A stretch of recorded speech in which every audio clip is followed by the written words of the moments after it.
ما شاء الله لا حول ولا قوة إلا بالله العلي العظيم حسبنا الله ونعم الوكيل نعم المولى ونعم النصير أعوذ بالله من الشيطان اللعين الرجيم بسم الله الرحمن الرحيم رب اشرح لي صدري ويسر لي أمري واحلل عقدة من لساني يفقهوا قولي الحمد لله رب العالمين والعاقبة للمتقين والجنة للمؤمنين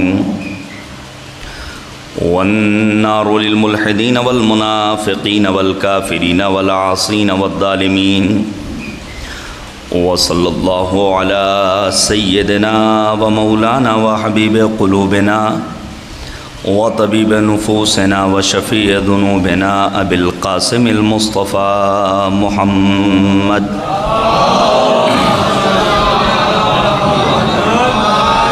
وعلى آله الأطيبين الأنجبين الأطهرين الأكرمين المعصومين المظلومين المنتخبين المنتجبين لا سيما بقية الله الأعظم في الأرضين روحي وأرواح العالمين لتراب مقدمه الفداء واللعنة الدائمة الباقية على أعدائهم أجمعين من الآن إلى قيام يوم الدين آمين يا رب العالمين. أما بعد فقد قال الله تبارك وتعالى في القرآن الحكيم وهو أصدق الصادقين وقوله الحق.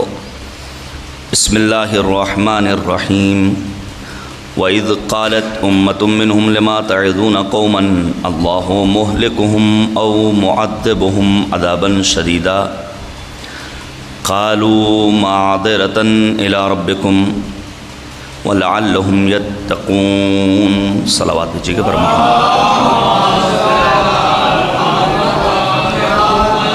حضرات گزارش ہے کہ ایک مرتبہ سورہ حمد اور 3 مرتبہ سورہ توحید پڑھ کر مرحوم و مغفور جناب سید ذوالفقار حسین ابن جناب سید امتیاز حسین صاحب کی روح کو ارسال فرما دیں. اللہم صلی علی محمد و آل محمد. بسم اللہ الرحمن الرحیم. الحمد للہ رب العالمین الرحمن الرحیم مالک یوم الدین ایاک نعبد و ایاک نستعین اهدنا الصراط المستقیم صراط الذین انعمت علیہم غیر المغضوب علیہم ولا الضالین. بسم اللہ الرحمن الرحیم. قل هو الله احد الله الصمد لم يلد ولم يولد ولم يكن له قل هو الله احد الله الصمد لم يلد ولم يولد ولم يكن له كفوا احد. بسم الله الرحمن الرحيم. قل هو الله احد الله الصمد لم يلد ولم يولد ولم يكن له كفوا احد. عزیزان گرامی، ایام حزن و اندو ہیں اور ماہ صفر المظفر سن 1446 کے آخری ایام. چند ایک مناسبتیں ہیں جن میں پیغمبر خاتم نبی آدم سرکار رسالت مآب اور امام مجتبیٰ کی شہادت اور رحلت کی تاریخ ہے. شہادت امام الرؤوف سامن الحجج غریب توس معین الضعفاء غریب الغرباء عالم آل محمد امام رضا کی شہادت کی تاریخ ہے. کوشش کروں گا اس محدود وقت میں چند ایک مفید باتیں پیش کر سکوں. سرکار سید الشہداء مظلوم کربلا فرزند رسول الثقلین امام علی مقام کی قربانی کا مقصد انسانیت کا دفاع اور پرچم توحید کی سربلندی کے سوا کچھ اور نہ تھا. امام علی مقام نے پروردگار کو خطاب کر کے یہ اعلان کیا تھا کہ میرا یہ خروج کسی سلطنت کے حصول کے لیے نہیں ہے، بلکہ میں اس لیے کربلا کا رخ کر رہا ہوں تاکہ دین کے تعلیمات کو دنیا والوں تک پہنچا سکوں، مظلومین کو ان کا حق مل سکے. جس دور میں سید الشہداء نے مدینہ کو خیر باد کہا ہے اور کربلا کا رخ کیا ہے، اس دور میں سماج میں چند ایک مشکلات، چند ایک پریشانیاں تھیں. حدود الہی کو توڑا جا رہا تھا، واجبات دین کی دھجیاں اڑائی جا رہی تھیں، شریعت کے ساتھ کھلواڑ کیا جا رہا تھا، وحی الہی کا انکار کیا جا رہا تھا، اور سنت و سیرت پیغمبر خاتم کا مذاق اڑایا جا رہا تھا۔ اگر واقعہ کربلا کے بعد تاریخ کو پڑھا جائے تو محسوس یہ ہوگا کہ غسیل الملائکہ جناب حنظلہ کے بیٹے عبداللہ ابن حنظلہ VIP گیسٹ بن کر شام پہنچے ہیں۔ کربلا کا واقعہ ہو چکا ہے، امام علی مقام شہدائے کربلا کے ہمراہ جام شہادت نوش کر چکے ہیں۔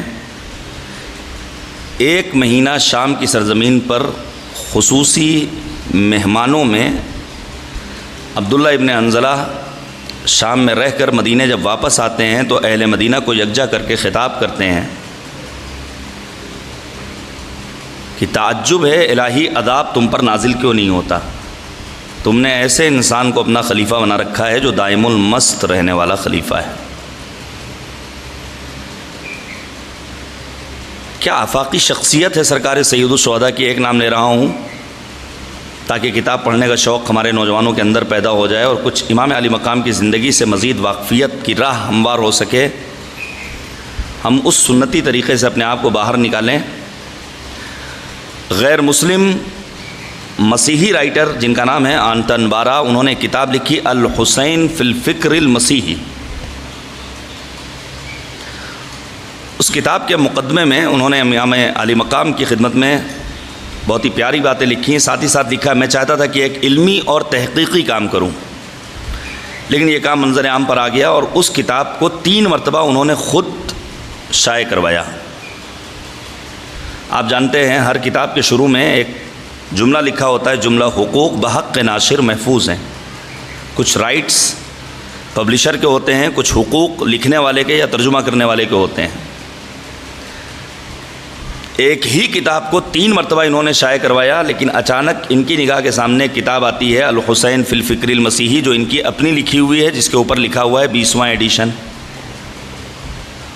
تو یہ اچانک 17 ایڈیشن بیچ میں کہاں سے آ گئے؟ ان کو رائٹ تھا، ان کو حق تھا، یہ کیس کر سکتے تھے، لیکن جب فکر وسیع ہوتی ہے تو کبھی بھی عزاداری سید الشہداء کو یا ذات امام حسین علیہ السلام کو اپنی ذاتی ملکیت انسان نہیں سمجھتا ہے۔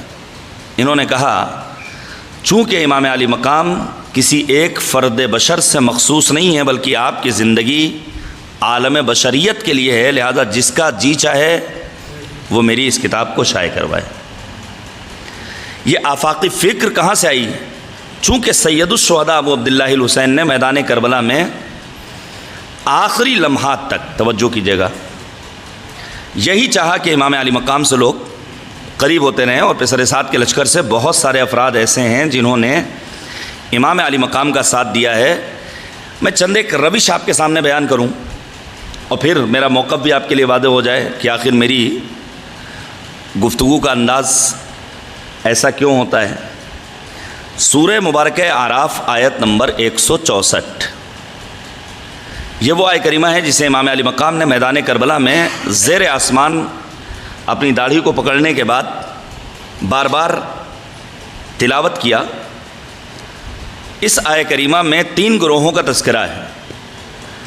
بعض افراد وہ ہیں جو یوم السبت شکار کا ارتکاب کر کے گناہ کے مرتکب ہوتے تھے، کچھ لوگ ان کو روکتے اور ٹوکتے تھے۔ تیسرا گروہ نصیحت کرنے والوں سے یہ کہتا ہوا نظر آتا تھا کہ آخر اس نصیحت کا فائدہ کیا ہے، کون تمہاری باتوں کو سننے والا ہے۔ ترجمہ پیش کر دوں آپ کے سامنے، وَإِذْ قَالَتْ أُمَّةٌ مِّنْهُمْ لِمَ تَعِظُونَ قَوْمًا۔ بنی اسرائیل کے کچھ لوگوں پر اعتراض کے لہجے میں کہنے والوں نے کہا کہ آخر آپ ان لوگوں کی نصیحت کیوں کرتے ہیں؟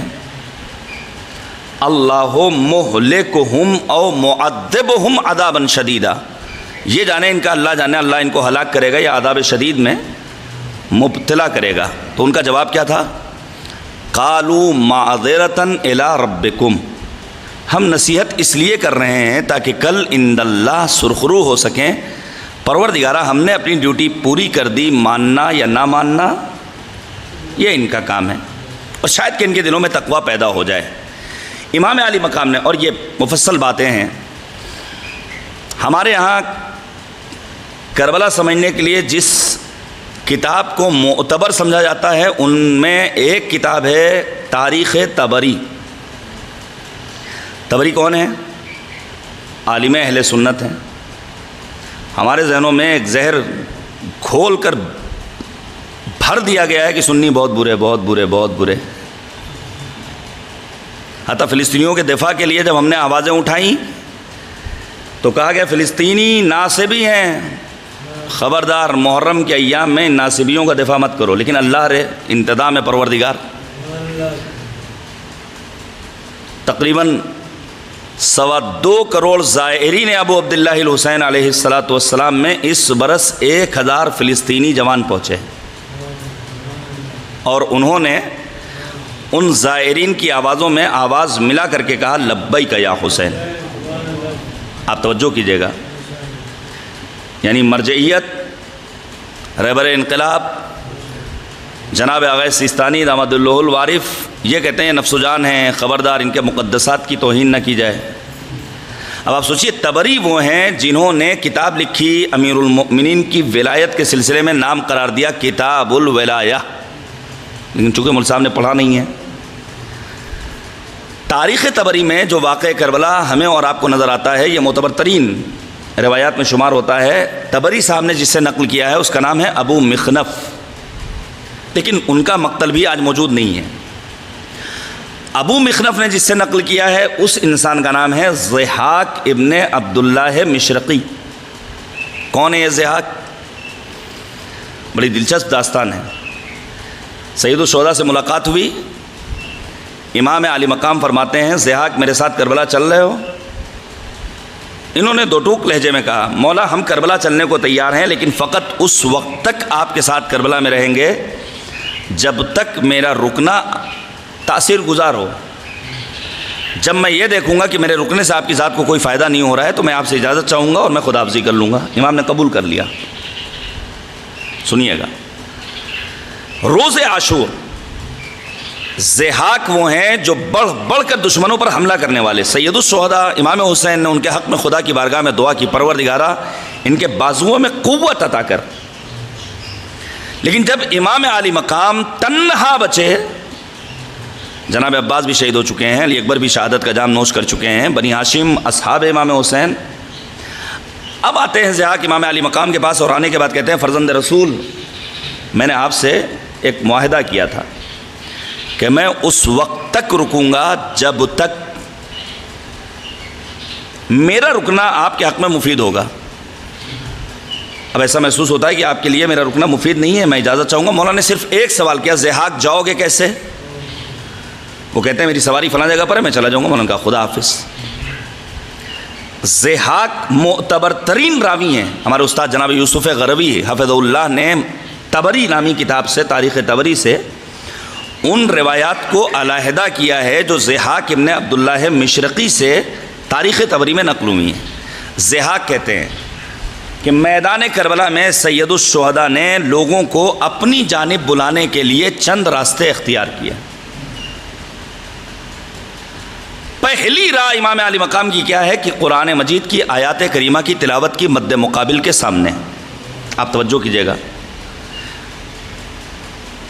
وہ آیت کریمہ سورہ مبارکہ آل عمران کی آیت نمبر 178 ہے، جسے جناب زینب نے بھی دربار یزید میں اس موقع پر جب یزید کہتا ہے اللہ جسے چاہتا ہے عزیز بناتا ہے، جسے چاہتا ہے ذلیل کرتا ہے، اپنے بھائی امام حسین کی روش پر چلتے ہوئے بار بار جناب زینب نے اس آیت کریمہ کی تلاوت کی جسے امام علی مقام نے پیش کیا۔ وَلَا يَحْسَبَنَّ الَّذِينَ كَفَرُوا أَنَّمَا نُمْلِي لَهُمْ خَيْرٌ لِأَنفُسِهِمْ انما نملی لہم لیزدادوا اثما ولہم عذاب مہین۔ یہ جو آپ نے دیکھا مثلا گزشتہ تقریباً 1 برس سے نہتے مظلوم خرد و کنا پیر و جواں مرد و زن ظلم کا شکار ہو رہے ہیں فلسطین کی سرزمین پر، اور یہیں پر کہنے دیجئے مجھے یوکرین کی جنگ ہو یا فلسطین کی، دنیا کی جنگوں کو پڑھنے کے بعد یہ اندازہ ہوتا ہے کبھی بھی ایک فریق دوسرے فریق کو پانی پلانا گوارا نہیں کرتا. عظمت سید الشہداء ابو عبداللہ الحسین پر ہمارا لاکھوں سلام. کیا حقوق بشر کی اعلیٰ ترین مثال پیش کی ہے فرزند رسول الثقلین نے. حور کا لشکر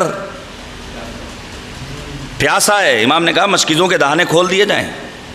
حتی روایت کہتی ہے ایک شخص حور کے لشکر کا ذرا تاخیر سے پہنچا, ہاتھوں میں راشا ہے, پانی نہیں پی پا رہا ہے. امام علی مقام فرزند علی و بطول خود آگے بڑھے, اپنے ہاتھوں سے سیراب کیا. یہ ہے حقوق بشر کی اعلیٰ ترین مثال. اور پھر یہاں پر پہنچنے کے بعد دل یہ کرتا ہے ایک بات عرض کر دوں, ہمارے ہاں بسا اوقات ادب اور اخلاق نظر نہیں آتا ہے. میں اپنے لیے نہیں کہہ رہا ہوں, مولوی صاحب آ گئے, ان کا استقبال کیسے کرنا ہے, اپنی جگہ سے اٹھنا ہے یا نہیں اٹھنا ہے, میں یہاں کی بات نہیں کر رہا ہوں. بزرگ علماء کرام آ جاتے ہیں, لیکن جوان مثلا کرسی پہ بیٹھا ہوا ہے تو بیٹھا ہوا ہے. جبکہ معصوم نے فرمایا کہ اگر تمہاری زندگی میں فقط 2 دن بچے ہوں تو سزاوار ہے کہ 1 دن ادب کے حاصل کرنے میں صرف کرو. اب میں آپ کے سامنے نمونہ پیش کروں تاکہ عظمت حور پر لاکھوں سلام روانہ کیا جا سکے. حور ابھی کربلا نہیں پہنچے ہیں, ہنگام نماز سید الشہداء اپنے ساتھیوں کے ساتھ صف نماز مرتب کرتے ہیں. حور جدا کھڑے ہوئے ہیں. حور نے جب دیکھا کہ فرزند رسول نماز پڑھنے جا رہے ہیں تو حور یہ کہتے ہوئے نظر آتے ہیں کہ فرزند رسول کی موجودگی میں الگ نماز پڑھوں یہ زیب نہیں دیتا ہے, چلو حسین کی اقتداء میں نماز ادا کرتے ہیں.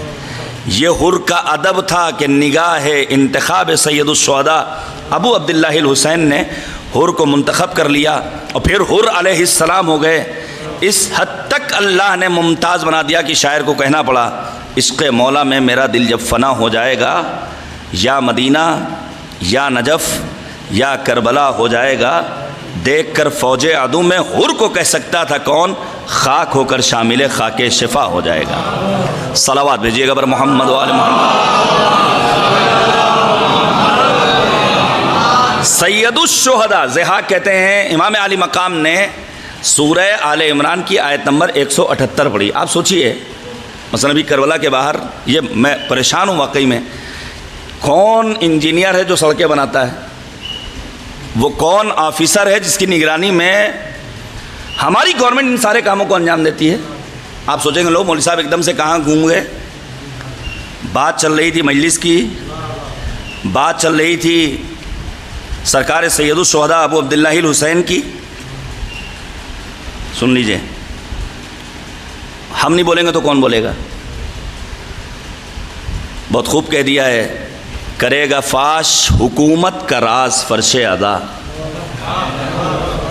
رہے گا ہم سفر جانماز, فرش ادا بنا ہے روز شہادت کا ناز, فرش ادا کے شاہیوں سے رہا بے نیاز. فرش ادا مقام صبت پیمبر بتا دیا اس نے, بڑے بڑوں کو زمین پر بٹھا دیا اس نے.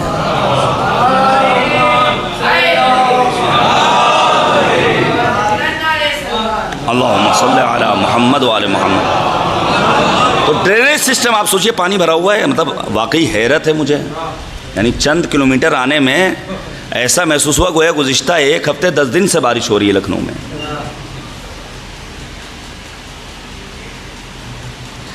ہمارے علاقوں میں یہ مشکلات ہیں جہاں اشہدو ان امیر المؤمنین کی صدائیں گونج رہی ہیں, جہاں پرچم توحید سر بلند ہے, جہاں نعرہ تکبیر کی صدائیں بلند ہوتی ہیں, لیکن دیگر علاقوں میں لگتا ہے آپ پیرس میں ہیں.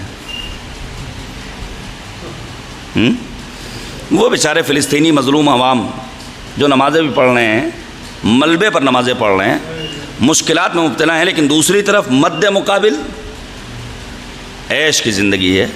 اگرچہ حزب اللہ نے سبق سکھایا ہے, یہ خوشایند ہے الحمدللہ رب العالمین. امام علی مقام فرماتے ہیں یہ جو اللہ نے تمہیں ڈھیل دے رکھی ہے یہ صرف اس لیے تاکہ تمہارے گناہوں کا گھڑا بھر جائے, وگرنہ شدید عذاب تمہیں اپنی چپیٹ میں لینے والا ہے. امام علی مقام نے اپنی جانب بلانے کے لیے کبھی قرآن مجید کو پیش کیا, کبھی سید الشہداء نے قیامت یاد دلائی. مثلا پسر سعد سے کہتے ہیں یا عمر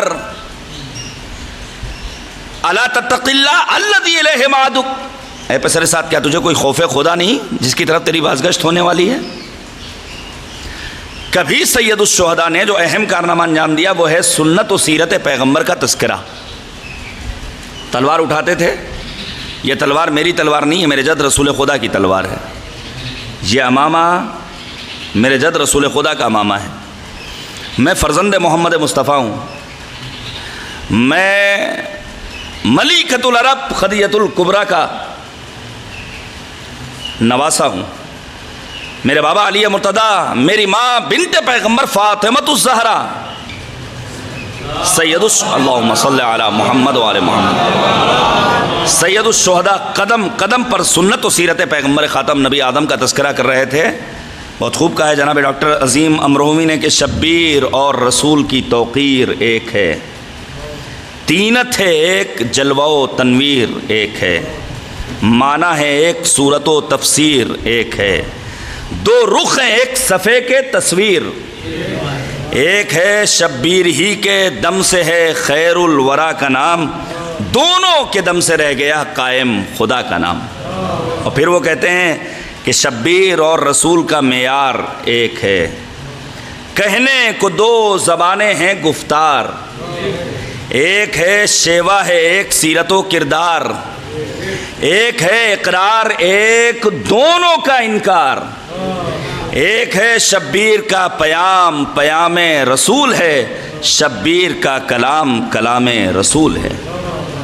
امام نے سنت و سیرت پیغمبر کو امام نے ایک روش اور اختیار کی. مولا کہتے ہیں ذرا اپنے ضمیر سے پوچھو جو اللہ نے پاک فطرت تمہیں عطا کی تھی کہ تم کس سے مقابلہ کر رہے ہو. اور پھر پانچویں روش امام علی مقام اپنی طرف متوجہ کرنے کے لیے، اپنے حق کا دفاع کرنے کے لیے فرماتے ہیں کہ ابھی بھی اصحاب پیغمبر میں کچھ اصحاب ہیں، ذرا ان سے جا کر معلوم کر لو کہ میری نبی سے کیا نسبت ہے. جابر بن عبداللہ انصاری، ابو سعید. لیکن یہی ضحاک ابن عبداللہ مشرقی جن کا میں نے ذکر کیا، یہ کہتے ہیں کہ وہ حسین ابن علی جو مظہر رحمت پروردگار تھے، آخری لمحات میں امام علی مقام کے لہجے میں تبدیلی پیدا ہوئی. جو اب تک قرآنی آیت کو پیش کر رہے تھے، جو اب تک سنت و سیرت پیغمبر اور معاد کا تذکرہ کر رہے تھے، جو انسان کو اس کی ضمیر کی طرف متوجہ ہونے کی دعوت دے رہے تھے، جو اصحاب پیغمبر سے سوال کرنے کی دعوت دے رہے تھے، وہی سید الشہداء آخر میں لہجے میں تندی پیدا کرتے ہیں. مولا فرماتے ہیں کہ اللہ فقط رحمان اور رحیم نہیں ہے، اشتد غضب اللہ علی الیہود، اللہ نے یہودیوں پر شدید غصہ کیا. کب؟ جب عزیر کو اللہ کا بیٹا مان لیا.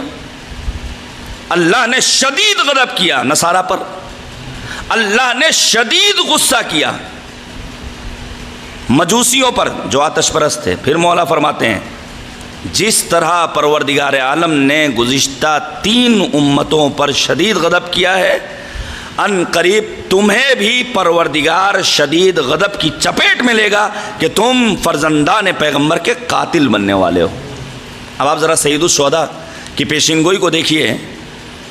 واقعہ کربلا سن 61 میں امام علی مقام نے پسر سعد سے کہا قاتلک اللہ علی فراشک، تو عیش پسند ہے، تجھے آرام پسند ہے، پروردگار تجھے تیرے بستر پر مارے گا. کیا کہنا جناب مختار کا؟ انتقام لیا ہے تو پسر سعد کو جو کہتا تھا کہ مجھے اگر گندم نہ ملے رہے گا کم سے کم جو تو ملے گا، جناب مختار نے اس کے بستر پر اسے فنار کیا ہے. ابن زیاد کا حشر کیا ہوا ہے، یزید کا حشر کیا ہوا ہے. یہ سرکار سید الشہداء ابو عبداللہ الحسین کی ذات گرامی کہ آج الحمدللہ رب العالمین، مالک کا بڑا احسان و کرم، اور یہ تو سوشل میڈیا کی دین ہے کہ جس کے ذریعے ہم اور آپ متوجہ ہو جاتے ہیں کہ دنیا بھر سے کروڑوں افراد بلا تفریق مذہب و ملت اپنے آپ کو کربلا پہنچانا اپنے لیے باعث فخر سمجھتے ہیں. اور یقیناً یہ ہمیں اور آپ کو فیصلہ کرنا ہے کہ آخر کربلا جانے کے بعد ہمیں لینا کیا ہے. بارش ہوئی، اعلان قدرت ہے، ہم جب پانی برساتے ہیں تو ہر کسی کو اس کی ظرفیت کے مطابق پانی دیتے ہیں. یہ آئے قرآن ہے, مول صاحب کا جملہ نہیں ہے. بارش کا پانی برس رہا ہے, اگر ہم نے ایک گلاس رکھ دیا تو جو اس کی کیپیسٹی ہے صرف اتنا پانی اس میں آئے گا. اگر ہم نے بالٹی رکھ دی پانی بڑھ جائے گا. یہی پانی جب اس کربلا کے حوض میں گرا تو مقدار بڑھ گئی. یہی پانی تالاب میں گرا مقدار اور بڑھ گئی. لیکن یہی پانی اگر سمندر میں گرے, ہمیں اور آپ کو یہ سوچ کر آنا چاہیے مجلسوں میں کہ ان مجلسوں میں ہمیں لینا کیا ہے, ان کربلاؤں میں جانے کے بعد مانگنا کیا ہے. فرض کیجئے میں حیدر عباس رضوی, میں یہ آرزو کروں کہ قیصر بھائی کی دعاؤں کے نتیجے میں میرا ایک مکان ہو جائے گومتی نگر میں. مولا حسین بس آپ ہی ہیں سارا, تو ظاہر ہے کہ اس مکان کی قیمت 50 لاکھ, 1 کروڑ, تو حیدر عباس کی ویلو 1 کروڑ کے اوپر نہیں ہے. میں جلدی سے روایت پیش کر دوں آپ کے سامنے تاکہ ہم ان مادی چیزوں میں اپنے آپ کو محدود نہ کریں, اپنے ظرف وجودی میں وسعت پیدا کرتے چلے جائیں. روایت سنیے گا. آنے والا یا بارگاہ سرکار رسالت مآب حضرت محمد مصطفیٰ صلی اللہ علیہ وآلہ وسلم, اور آنے کے بعد کہتا ہے یا رسول اللہ آپ یاد کیجئے مکے میں لوگوں نے آپ کو پریشان کیا تو آپ نے طائف کا رخ کیا, میں نے آپ کی میزبانی کا شرف حاصل کیا تھا. پیغمبر مسکرائے, نبی کو یاد آ گیا. پیغمبر فرماتے ہیں جو مانگنا ہو بسم اللہ. سنیں گے آپ.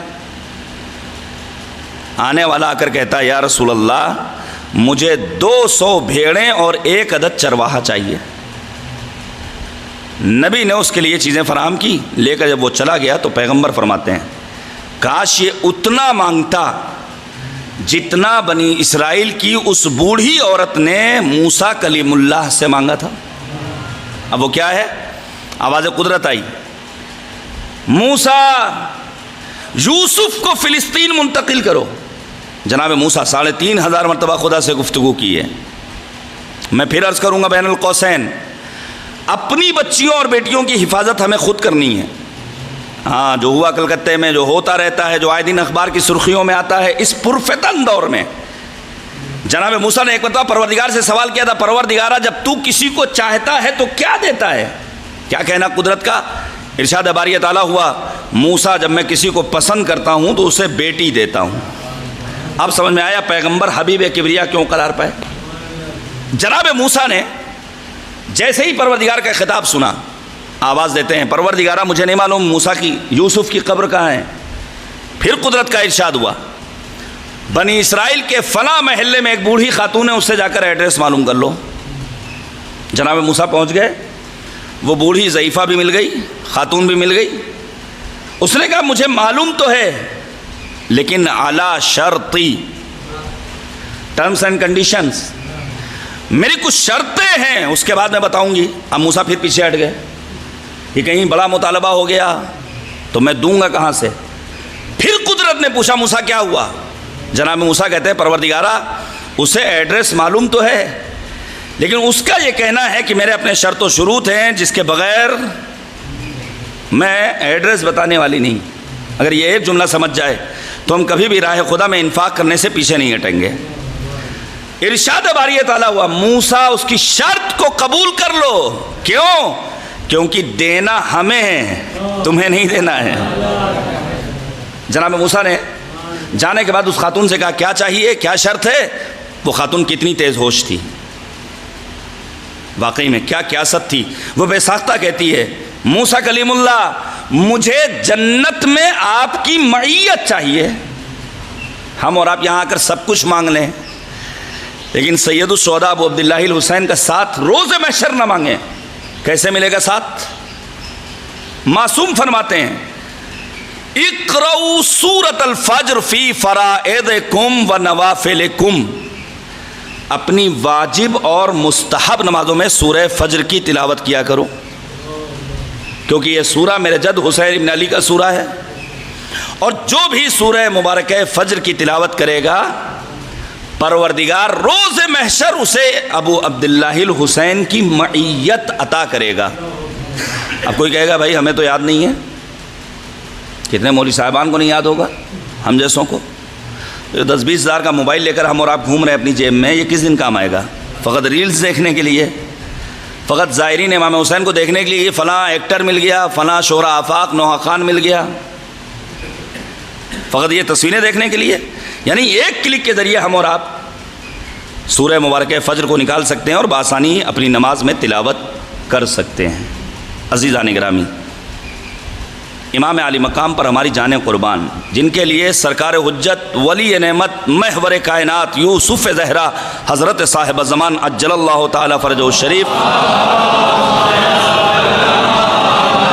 مولا فرماتے ہیں زیارت ناحیہ میں، پڑھیے زیارت ناحیہ جہاں مصائب کے عظیم فقرات، وہیں مولا فرماتے ہیں امام حسین کی عظمت کو بیان کرنے کے لیے کنت للرسول والدا، آپ فرزند پیغمبر تھے، وَسَنَدًا لِلْقُرْآنِ، آپ قرآن مجید کے لیے سند کی حیثیت رکھتے تھے۔ لہذا میں گزارش کروں گا کہیں بھی تلاوت قرآن مجید کی بزم سجی ہوئی ہو تو آپ یہ مت سوچئے بریلوی ہے، دیوبندی ہے، حنفی ہے، شافعی ہے، مالکی ہے، جعفری ہے، کہیں بھی روزے دار نظر آئے، کہیں بھی حاجی صاحب نظر آئے تو فوراً اپنا سر مالک کی بارگاہ میں جھکا دیجئے۔ کیوں؟ پیش کروں آپ کے سامنے۔ کوئی اگر نوجوان بتا دے کہ پیغمبر کی رحلت کس سن میں ہوئی؟ سن 11 ہجری میں۔ سنیے گا غور سے، تب سمجھ میں آئے گا ان مجلسوں کا فلسفہ کیا ہے، جلوسوں کا مقصد کیا ہے۔ یاد شہیدان کربلا ایک طویل عرصے گزر جانے کے بعد کیوں کر مؤثر ہے؟ پیغمبر کی رحلت سن 11 ہجری میں، نبی آدم کی رحلت کو محض 25-26 برس کا عرصہ گزرا ہے۔ صحابی ہے پیغمبر انس ابن مالک، البتہ انس وہ ہیں جن کا امیر المومنین سے رابطہ بہت اچھا نہیں تھا، کیونکہ دوران خلافت امیر المومنین میدان رحبہ میں کوفے شہر میں لوگوں سے خطاب کر کے کہتے کس کس کو یاد ہے اعلان ولایت؟ سب نے اپنے ہاتھوں کو اٹھا لیا تھا، لیکن انس ابن مالک وہ صحابی پیغمبر ہیں جو خاموشی سے سر جھکا کے بیٹھ گئے۔ مولا فرماتے ہیں انس اگر واقعی بھول گئے تب تو کوئی مسئلہ نہیں، لیکن اگر چھپا رہے ہو تو فلاں مرض میں مبتلا ہو گئے، پیشین گوئی سچ بھی ثابت ہوئی۔ اب میں جو پیش کر رہا ہوں یہ صحیح بخاری کی روایت ہے، جہاں لکھا ہے صحیح بخاری میں کہ انس ابن مالک نبی کی رحلت کے 25 برسوں کے بعد پہنچے شام کی سرزمین پر۔ کسی نے سوال کیا انس دین کیسا چل رہا ہے؟ کیا کہا؟ لا اعرف شیئا، ہمیں دین نظر نہیں آتا ہے۔ کہا لوگ نماز تو پڑھ رہے ہیں؟ کہا نماز کی صورت میں تبدیلی ہو گئی۔ امام شافعی نے بھی یہی شکوہ کیا ہے۔ سید الشہداء ابو عبداللہ الحسین نے فرمایا دوران راہ الا وان السنت قد امیتت وان البدعۃ قد احیت، سنت پیغمبر کو مارا جا رہا ہے، بدعتوں کو پروان چڑھایا جا رہا ہے، شریعت کا مذاق اڑایا جا رہا ہے۔ اب آپ سب کو معلوم ہے نبی کی رحلت کو محض 25 برس کا عرصہ گزرا تھا۔ علماء اہل سنت نے لکھا ہے کہ جمعے کی نماز آپ کہیں گے بدھ کو پڑھائی گئی۔ مجھے ذرا سی بھی حیرت نہیں ہے، بالکل اسی طرح جیسے ممبر پر اول فول بکنے والے جب بک کر چلے جاتے ہیں تو ان پر حیرت نہیں ہوتی ہے، مجھے حیرت ہوتی ہے ان سننے والوں پر جو فلک شگاف نعرے لگا رہے ہوتے ہیں لا یعنی اور لا حاصل باتوں پر۔ اسی طرح امیر شام معاویہ کے دور میں جب جمعے کی نماز بدھ کو اس نے پڑھائی ہے تو اس کے ذریعے نماز پڑھانے پر حیرت نہیں ہے، حیرت یہ ہے کہ لمبی لمبی داڑھی والوں نے ہزاروں کی تعداد میں کیوں کر اس کی اقتداء میں نماز پڑھی۔ اب میں آپ سے ایک سوال کر رہا ہوں، نبی کی رحلت کو محض 25-26 برس کا عرصہ گزرا تھا کہ دین میں اتنی بڑی تبدیلی پیدا ہو گئی کہ جمعے کی نماز لوگ بدھ کو بآسانی پڑھ رہے تھے۔ اس وقت کون سا سن چل رہا ہے؟ سن 1446۔ نبی کی رحلت کب ہوئی تھی؟ سن 11 میں۔ 1446 میں سے 11 مائنس کیا جائیں کتنے سال ہو گئے؟ 1435۔ سوال مجلسوں کا فائدہ کیا ہے؟ جواب لے لیجئے۔ 1435 سال آج نبی آدم کی رحلت کو گزر گئے۔ آپ بڑے سے بڑا آفر کسی ملا مفتی حافظ قرآن کسی بھی مکتب فکر سے تعلق رکھنے والے کے سامنے پیش کر دیجئے، یہ ڈالر تمہارے ہیں، یہ گھر تمہارا ہے، یہ پورا شہر تمہارا ہے، بس اتنا کرنا ہے کہ تم جمعے کی نماز بدھ کو پڑھا دو۔ آج نبی کی رحلت کو 1435 سال گزر گئے، کیا کوئی مائی کا لال ملے گا؟ یہ فکر کہاں سے پیدا ہوئی؟ ہو سکتا ہے کوئی سرپھرا مل جائے اور کہے میں پڑھانے کو تیار ہوں، لیکن سوال یہ ہے کہ میری اقتداء میں جمعے کی نماز بدھ کو پڑھے گا کون؟ یہ فکر میں تبدیلی کس کے ذریعے پیدا ہوئی؟ جان قربان، مصباح الہدی، معدن صدق و صفا، مصدر اخلاص و وفا، چہرہ اسلام کی ضیاء، فرزند مصطفیٰ، دلبند مرتضی، نور نظر فاطمۃ الزہرا، حضرت امام حسین علیہ السلام۔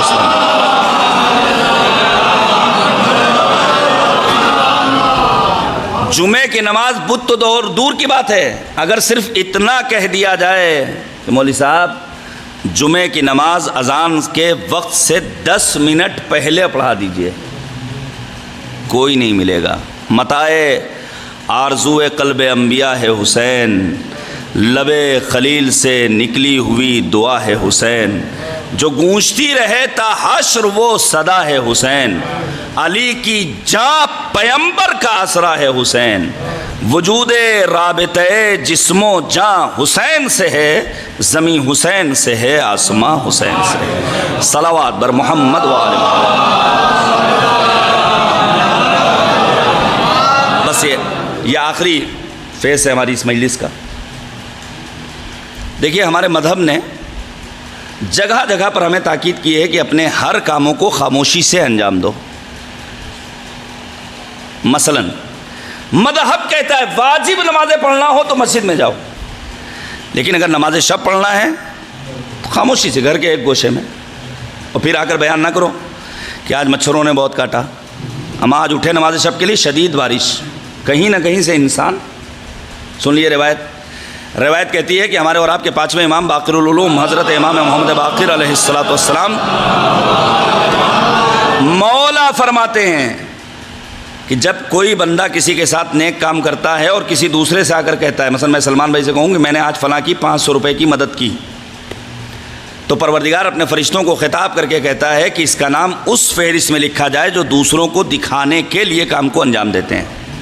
اور پھر اسی بات کو میں کسی اور سے آ کر بیان کر دوں کہ میں نے فلاں کی، تو اب آواز قدرت آتی ہے، میرے فرشتوں میرے اس بندے کا نام اس فہرست سے خارج کرو اور ان افراد کی فہرست میں قرار دو جنہوں نے گویا کار خیر انجام ہی نہیں دیا، گویا پیسے بھی خرچ ہوئے اور کوئی ثواب بھی نہیں ملا۔ اب آپ سوچئے، اسی مذہب کا مطالبہ ہے کہ چند جگہوں پر دوسروں کو دکھانے میں چوکو مت۔ سورہ مبارک حج آیت نمبر 32، اعلان قدرت ہوا ذالک ومن یعظم شعائر اللہ فإنها من تقوی القلوب، جو الہی شاعر کی تعظیم کرتا ہے وہ جان لے یہی دلوں کا تقوی ہے۔ دین کے شاعر اور دین کی علامتوں میں پہلی علامت جو پیش کر رہا ہوں وہ ہے صلوات۔ اللہم صلی علی محمد و آل محمد۔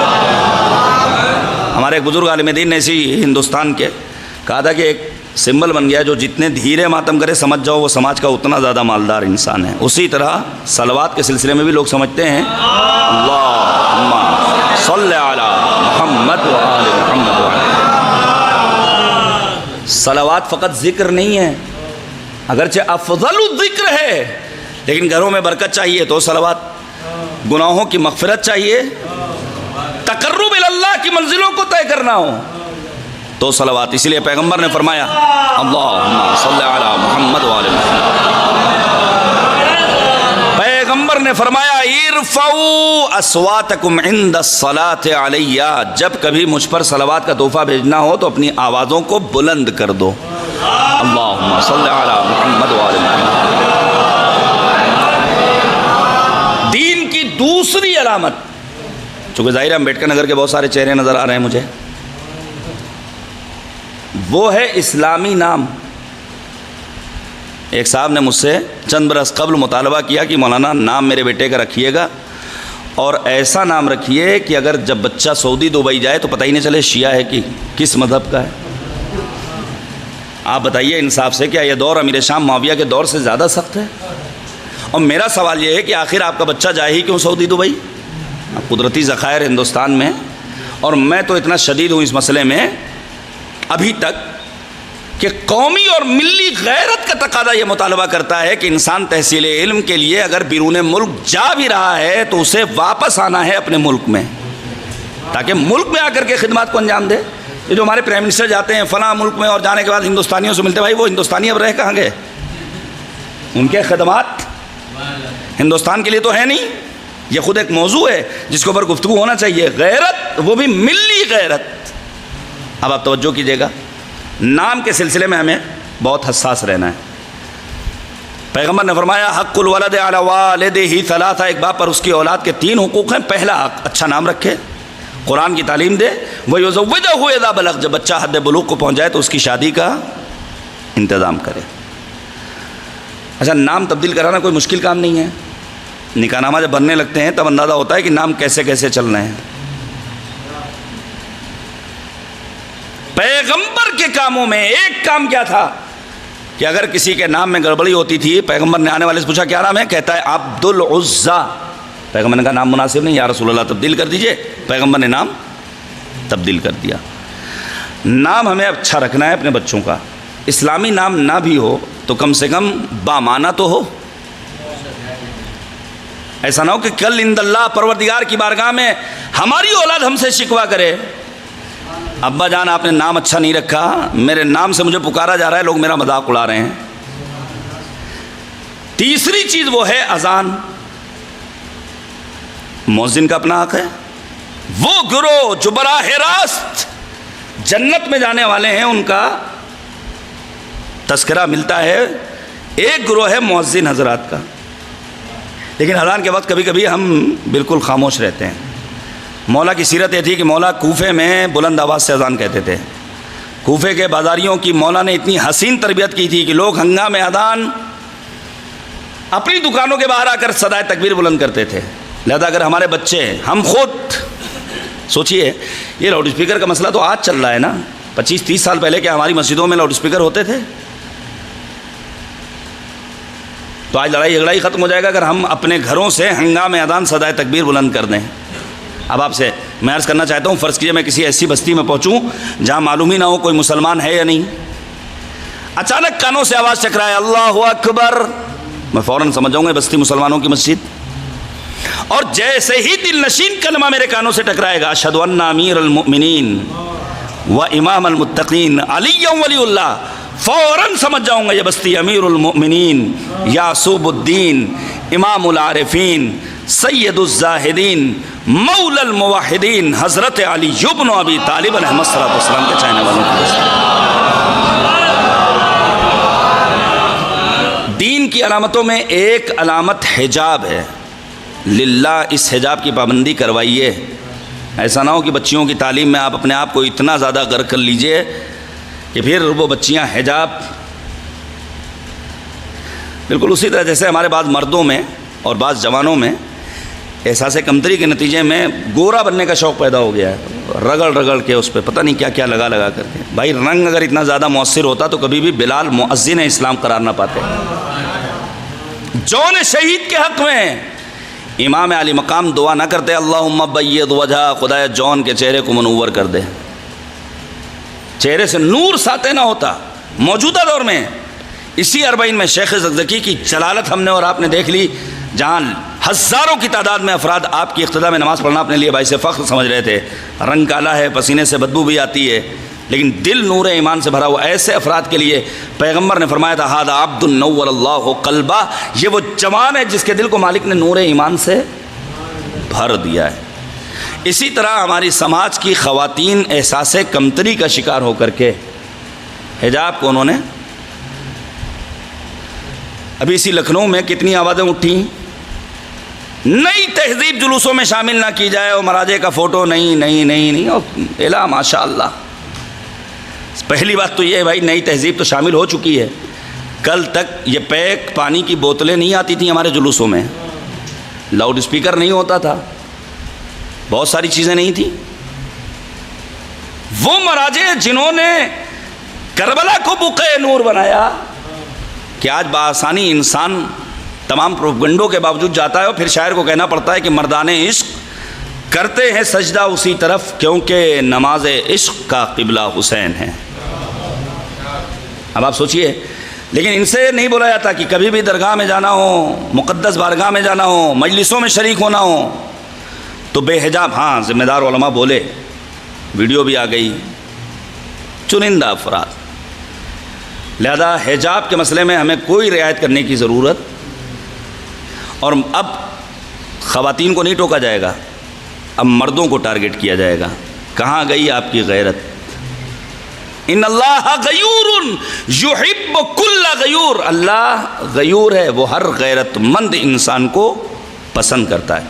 اور پھر پانچویں چیز وہ ہے مجالس اعضاء سرکار سید الشہداء ابو عبداللہ الحسین، اس میں بھی کوئی کمی نہیں ہونا چاہیے۔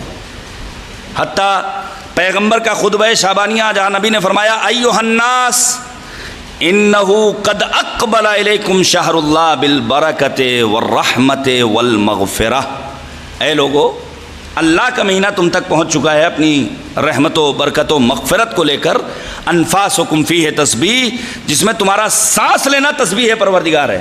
یہ مجالس اعضاء، یہ فرش غم، یہ یاد سید الشہداء۔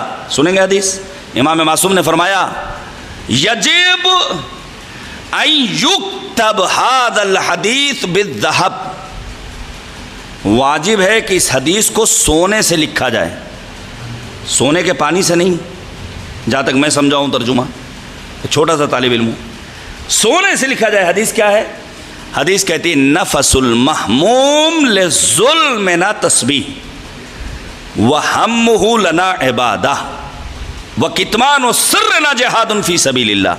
مولا فرماتے ہیں جب ایک عزادار فرش غم پر آ کر بیٹھتا ہے اور ہماری مظلومیت کو یاد کر کے سانس لیتا ہے تو اس کا سانس لینا تسبیح پروردگار کا درجہ رکھتا ہے۔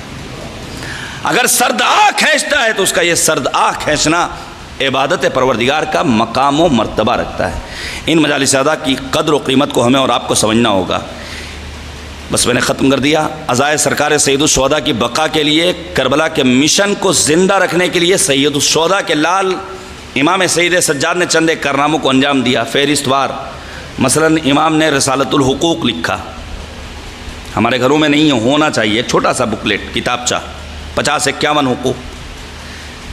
امام نے غلاموں کو خریدا، ان کی تربیت کی، انہیں آزاد کیا، جاؤ اپنے اپنے علاقوں میں جا کر کے دین کا پیغام نشر کرو۔ امام علی مقام کے کارناموں میں ایک کارنامہ مدارس دینیہ کی بنیاد، امام کے کارناموں میں ایک کارنامہ صحیفہ مبارکہ سجادیہ، 54 دعاؤں کا مجموعہ، شاید مجھے مل جائے میں آپ کے سامنے پیش کر دوں۔ جناب مرحوم طیب کاظمی صاحب نے کیا خوب اشعار کہہ دیے کہ ایک ایسے دور میں جو دور تھا قیامت کا، ہر ایک سمت تھا ماحول خوف و دہشت کا، مذاق اڑتا تھا اسلام کی شریعت کا، تھا حملہ دین کے قوانین پر سیاست کا، امام وقت نے فکر رسا سے کام لیا، برائے حفظ شریعت دعا سے کام لیا۔ پھر وہ کہتے ہیں کہ زمانہ پڑھ کے تو دیکھے صحیفہ سجاد، ہے جس سے رشد و ہدایت کی ایک جہاں آباد، یہ خاص سید سجاد ہی کی ہے ایجاد، دعا پہ نشر شریعت کی ڈال دی بنیاد، رخ حیات بشر اس طرح نکھار دیا، دعا کے درس سے اخلاق کو سنوار دیا۔ امام کے کارناموں میں ایک کارنامہ صحیفہ مبارکہ سجادیہ۔ بس آخری بات دیکھیے، صحیفہ سجادیہ میں 54 دعائیں، مثلا ابھی بارش بڑی گرمی ہم اور آپ دعا کر دیتے، اتنی بارش ہو جاتی کہ پریشان ہو جاتے ہیں۔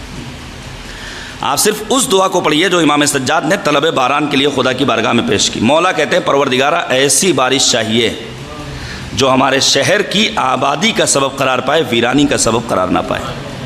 یہی وجہ ہے سبط ابن جوزی عالم اہل سنت کہتے ہیں کہ اگر بعد رسول خدا علی مرتضیٰ نہ ہوتے تو بندوں کو دین کے اصول کے جزیات کا علم نہ ہوتا، اور اگر بعد علی مرتضیٰ علی ابن الحسین زین العابدین نہ ہوتے تو بندوں کو خدا سے گفتگو کرنے کا سلیقہ نہ ملتا۔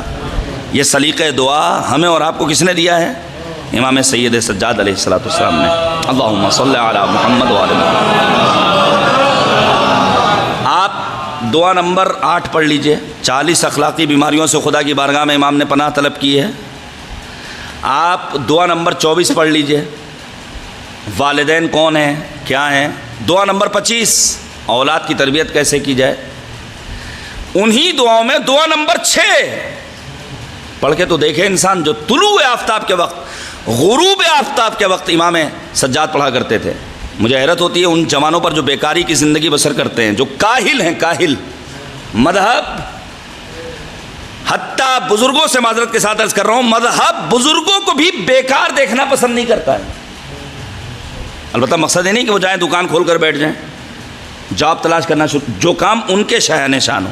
سنیے گا روایت کہتی ہے نبی خدا ایک راستے سے گزر رہے, کچھ لوگ بیٹھے ہوئے, پیغمبر چلے گئے, اصحاب ساتھ میں, واپس آئے, پیغمبر نے اسی گروہ کو کہا سلام علیکم. اصحاب سے رہا نہیں گیا, یا رسول اللہ جب آپ جا رہے تھے تب بھی یہ بیٹھے ہوئے تھے, تب آپ نے سلام نہیں کیا, اب جب آپ واپس آئے ہیں تب آپ نے کہا سلام علیکم. پیغمبر خدا پر لاکھوں جانے قربان, ہم سب فدا. نبی فرماتے ہیں جب ہم گئے تھے تب یہ بیکار بیٹھے تھے, لیکن جب واپس آئے ہیں تو یہ زمین پر نقشہ بنا رہے ہیں. ان کا یہی عمل پروردگار کو پسند ہے. پروردگار بیکار انسان کو پسند نہیں کرتا ہے. انہی دعاؤں میں ایک دعا نمبر 20 جس کا نام کیا ہے, دعائے مکارم الاخلاق. پیغمبر کی رحلت کی تاریخ آ گئی. نبی نے فرمایا تھا انما بعثت لاتمم مکارم الاخلاق. کیوں نہیں کہا محاسن اخلاق. عربی زبان میں اچھے اخلاق کے لیے 2 لفظیں استعمال ہوتی ہیں, ایک محاسن, ایک مکارم. پیغمبر نے بعثت کا ہدف مکارم اخلاق بیان فرمایا. امام سجاد کی دعا کا عنوان مکارم اخلاق. تو کیا کسی مولوی صاحب کی خطابت ہے؟ کوئی تو فرق ہوگا. ہاں تو فرق ایک واضح طور پر پیش کر دوں. مثال کے طور پر ہمارا جوتا خراب ہوا, ہم لے کر پہنچے موچی کے پاس. ہم نے کہا بھائی اس کو ذرا سا ٹاک دو. اس نے دیکھا اور دیکھنے کے بعد کہا اس میں 3 کوکے لگیں گے, 30 روپے ہوں گے. میں نے کہا بسم اللہ, میں سبزی لے کر آ رہا ہوں, آپ اس جوتے کی مرمت کر دیجئے. اس نے 3 کیلیں لگائیں, لیکن اچانک وہ متوجہ ہوا کہ اگر 4تھی کیل بھی لگ جائے تو جوتے میں مزید مضبوطی پیدا ہو جائے گی. لیکن ایگریمنٹ کتنے روپے کا ہوا تھا؟ 30 روپے کا. اب ایک طرف اس کے ذہن میں چل رہا ہے کہ آیا 10 روپے کا مزید مطالبہ کیا جائے یا نہ کیا جائے. ایک طرف 30 روپے کا معاہدہ ہو چکا ہے, لیکن اس نے اپنے 10 روپے کو اپنے کسٹمر کے فائدے کے لیے قربان کر دیا اور 1 کیل اپنی جانب سے لگا دی. مذہب کہتا ہے جہاں انسان اپنے ذاتی فائدے کو قربان کر کے دوسروں کے فائدے کو مد نظر رکھے, ایسا انسان محاسن اخلاق نہیں بلکہ مکارم اخلاق کی بلندیوں پر فائز ہوتا ہے. ہماری مشکل یہ ہے کہ ہماری ساری زندگی اپنی خوشی کے لیے. آپ سوچئے ہم نے دوسروں کی خوشی کے لیے کیا کیا. روایت کہتی ہے سید الشہداء ابو عبداللہ الحسین گزر رہے ہیں, کیا دیکھا, ایک شخص ہے جو ایک کوڑے کے ڈھیر پر کتے کے ساتھ کھانا کھا رہا ہے. امام سے رہا نہیں گیا, مولانا نے فوراً سوال کیا کیا ہوا. اس نے کہا میں فلاں یہودی کا غلام ہوں, میں اس سے آزادی چاہتا ہوں, میں اس کتے کے ساتھ بیٹھ کر کھانا کھا رہا ہوں تاکہ اس کی خوشی کے ذریعے اپنے غم کو ذرا ہلکا کر سکوں. یہ بہت اہم ہے. امام علی مقام نے 200 درہم اپنے گھر سے لیے, پہنچے یہودی کے گھر. یہودی نے بڑھ کر استقبال کیا, احترام تھا فرزندان پیغمبر کا. امام نے کہا فلاں غلام, اس نے کہا میں نے آزاد کیا, فلاں باغ بھی اس کو دیا, یہ پیسے بھی آپ کے, مولانا نے پیسے اس کے سپرد کیے. سارا ماجرا زوجہ سن رہی ہے یہودن ہے. اس یہودی کی زوجہ آگے بڑھ کر کہتی ہے کہ میں مسلمان ہونا چاہتی ہوں. اب آپ ذرا ذات امام حسین کی برکت کو محسوس کیجئے. جیسے ہی زوجہ دائرہ اسلام میں داخل ہوئی, یہ یہودی کہتا ہے فرزند پیغمبر میں بھی کلمہ پڑھ کر مسلمان ہونا چاہتا ہوں. کیا کہنا ذات بابرکت سرکار سید الشہداء ابی عبداللہ الحسین علیہ السلام کا, کہ امام نے ایک انسان کی خوشی کے لیے 200 درہم لے کر اپنے آپ کو یہودی کے گھر میں پہنچایا تو غلام بھی آزاد ہوا, یہودی بھی مسلمان ہو جاتا ہے, یہودی کی زوجہ بھی مسلمان ہو جاتی ہے. جانے قربان نبی خاتم پر جنہوں نے دین کے پیغام کی ترویج کے لیے بیان فرمایا کہ ہمیشہ دوسروں کی خوشی کے لیے, حتیٰ فرمایا من زود حاجہ و کسا عریانا وَأَرْوَى عَطْشَانًا وَرَبَّ یتیما، 8 چیزیں پیغمبر نے بیان کی. کہا جو انسان 8 کاموں کو کرنے والا ہو اس کا شمار شہداء، صدیقین، صالحین کے ساتھ ہونے والا ہے. ان 8 میں سے ایک چیز انسان کا اپنے لیے ہے، شدید گرمی میں روزہ. باقی 7 چیزیں دوسروں کی خوشی کے لیے ہیں. کسی بھوکے کو کھانا کھلانا، کسی برہنہ کو لباس پہنانا، کسی پیاسے کے لیے پانی کا انتظام کرنا، کسی کی یتیم نوازی کرنا، کسی زائر کربلا یا حاجی صاحب کی مالی مدد کرنا. یہ انسان کو پروردگار کی بارگاہ میں سرخرو کرتا ہے. خدا کی بارگاہ میں دعا کرتے ہیں، پروردگارہ ہماری آج کی اس مجلس کا جو ثواب ہے وہ ہمارے حسن بھائی کے والد بزرگوار کی روح تک منتقل فرما، ہمارے بزرگوں کی مغفرت فرما، اور ہم سب کی عاقبت بخیر فرما. ہمیں دین فہمی، قرآن فہمی، کربلا فہمی کا شعور نصیب فرما. اس روئے زمین پر جہاں بھی مظلومین موجود ہیں ان کی حمایت فرما. ظالموں کو بالخصوص امریکہ و اسرائیل اور آل سعود کو نابود فرما. دعاؤں کی قبولیت کے لیے ایک صلوات بر محمد و آل محمد. بس میں پیش کروں گا آپ کے سامنے مصائب کے چند ایک فقرات کو. ظاہر ہے اللہ نے مجھے بھی بیٹی دی ہے اور آپ کے گھروں میں بھی بچیاں موجود ہیں. بیٹی کے عنوان سے، بہن کے عنوان سے، بھتیجی کے عنوان سے، بھانجی کے عنوان سے، لیکن پیار بیٹی کا حسین ابن علی سے پوچھو. سید الشہداء کی جو 3 رخصتیں ہیں، یعنی شاید ہی بر صغیر کا کوئی ایسا اسپیکر ہو جس سے میں نے گفتگو نہ کی ہو. حتیٰ ایرانی اور عراقی علماء کرام سے سب سے میں نے پوچھا کربلا کی سب سے عظیم مصیبت، سب کا یہی کہنا تھا امام حسین کا خیمے سے رخصت ہونا. مجھے امام سجاد سے رخصتی کا منظر نہیں پیش کرنا ہے، مجھے جناب زینب سے رخصتی کا منظر نہیں پیش کرنا ہے. ہاں ایک منظر، سید الشہداء جب اسبِ باوفا پر سوار ہو گئے اور اپنے ذوالجناح کو خطاب کر کے کہتے ہیں یہ آخری زحمت ہے. زبان بے زبانی میں جب اس نے اشارہ کیا اور امام علی مقام نے دیکھا تو کیا دیکھا؟ 4 برس کی کم سن سکینہ سم اسپا سے لپٹی ہوئی. امام علی مقام اتر گئے. ریگزار گرم کربلا پر مولا لیٹے ہوں گے اور اپنے سینے پر لٹایا ہوگا، نجوہ کیا ہوگا جناب زینب سے. خدا حافظی کے بعد کا مرحلہ ہے جناب سکینہ سے. فرمایا ہوگا امام نے آج سے منظر بدلے گا، دستور بدل جائے گا، تم پھوپھی زینب کے پاس، علی اصغر میرے پاس. خدا حافظی ہو گئے. میں چیدہ مطالب بیان کر رہا ہوں. امام علی مقام کی سب سے بڑی مظلومیت سید الشہداء کی اپنی تشنگی اور پیاس. آپ سوچئے امام علی مقام نے کتنے خطبات ارشاد فرمائے ہیں، جو جتنا زیادہ بولتا ہے اس کو پیاس اتنی زیادہ لگتی ہے. 4 محرم سے گویا امام علی مقام نے پانی نہیں پیا تھا.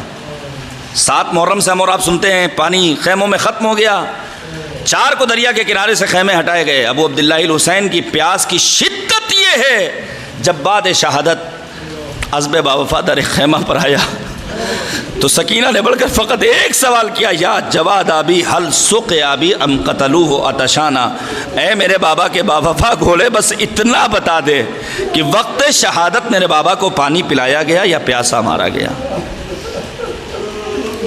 اجرکم اللہ. بس ایک روایت پیش کروں گا، بات کو ختم کر دوں گا.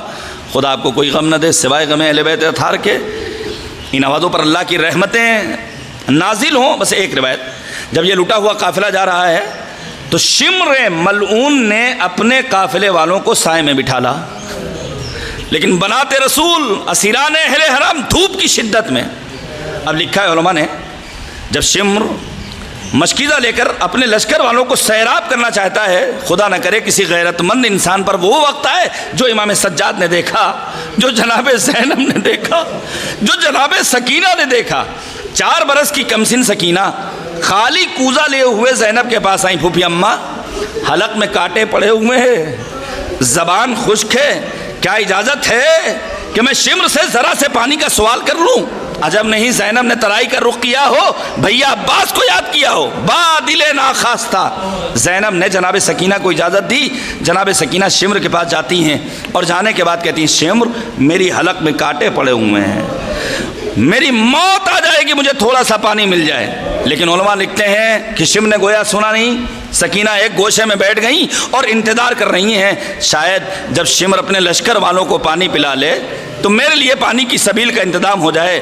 جب شمر نے اپنے لشکر والوں کو پانی پلا دیا، علی کی غیرت دار پوتی فاطمہ ثانی، فاطمہ صغیرہ جناب سکینہ شمر کے پاس پھر سے کوزہ لے کر پہنچی۔ اے شمر، تھوڑے سے پانی کا سوال ہے، حلق میں کانٹے پڑے ہوئے ہیں۔ شمر نے مشکیزے کا دہانہ کھولا لیکن عزادارو غضب ہو گیا، پانی سکینہ کے کوزے میں نہ آیا، روئے زمین پر پانی بہایا۔ سکینہ جلدی ریت پر لیٹ گئی، ترائی کا رخ کیا۔ اے چچا عباس، ذرا آ کر تو دیکھو، تمہارے بعد تشنگی کی شدت میں اضافہ ہوا۔ شمر ملعون اپنے لشکر والوں کو پانی پلا رہا ہے، لیکن تمہاری غیرت دار سکینہ آج بھی تشنکا۔ وَسَيَعْلَمُ الَّذِينَ ظَلَمُوا أَيَّ مُنقَلَبٍ يَنقَلِبُونَ إِنَّا لِلَّهِ وَإِنَّا إِلَيْهِ رَاجِعُونَ رَضًا بِقَضَائِهِ وَتَسْلِيمًا لِأَمْرِهِ إِلَٰهِ لَا مَعْبُودَ سِوَاكَ إِلَٰهِ بِحَقِّ الزَّهْرَاءِ وَأَبِيهَا وَبَعْلِهَا وَبَنِيهَا وَسِرِّ الْمُسْتَوْدَعِ فِيهَا بِعَدَدِ مَا أَحَاطَ بِهِ علم۔ خدایا ہماری اس عبادت کو قبول فرما۔ اے کریم پروردگار، ہمیں کوئی غم نہ دے سوائے غم اہل بیت اطہار علیہم السلام کے۔ معبود، جن مرحوم کے اصال ثواب کی مجلس ادا ہے، ان کے درجات کو بلند سے بلند تر فرما، ان کے گناہان کبیرہ و صغیرہ کی مغفرت فرما۔ اے کریم پروردگار، واسطہ ہے عظمت محمد اور آل محمد علیہم السلام کا، اس روئے زمین پر جہاں بھی فرش ادائے سرکار سید الشہداء کا اہتمام ہو رہا ہے، تمام عزاداروں کی جان، مال، عزت و آبرو و ناموس کی حفاظت فرما۔ معبود، پرچم اسلام کو سربلند فرما، پرچم شرک و کفر و نفاق کو سرنگوں فرما۔ اے کریم پروردگار، مظلومین عالم بالخصوص مظلومین فلسطین و غزہ کی حمایت فرما، ظالموں کو نابود فرما۔ معبود، واسطہ ہے عظمت محمد اور آل محمد کا، وہ تمام علماء کرام اور مؤمنین ذوی احترام جو عزاداری سید الشہداء میں کسی بھی اعتبار سے دام درم قدم سخن شریک ہو رہے ہیں، ان سب کے توفیقات خیر میں اضافہ فرما۔ ہمارے جوان علماء جو بلوس دین کی خدمت انجام دے رہے ہیں، انہیں اشرار کے شر سے محفوظ فرما۔ معبود، جملہ مؤمنین، علماء، فاضل، واعظین، خطباء، شعراء، ذاکرین، مراجع اعظام، بالخصوص رہبر فرزانہ آیت اللہ العظمیٰ خامنئی، مرجع علی قدر آیت اللہ العظمیٰ سیستانی، سید مقاومت جناب سید حسن نصر اللہ کو طول عمر بابرکت عنایت فرما۔ اے کریم پروردگار، ہم سب کو مکہ و مدینہ، نجف و کربلا، سامراء و قادمین، خراسان و قم کی زیارات سے مشرف فرما۔ معبود، واسطہ محمد اور آل محمد کا، ہمارے اعمال کو اس لائق بنا دے کہ امام کا ظہور ہو اور وقت ظہور ہم امام کے اعوان و انصار میں شمار ہوں۔ ربنا تقبل منا انک انت السمیع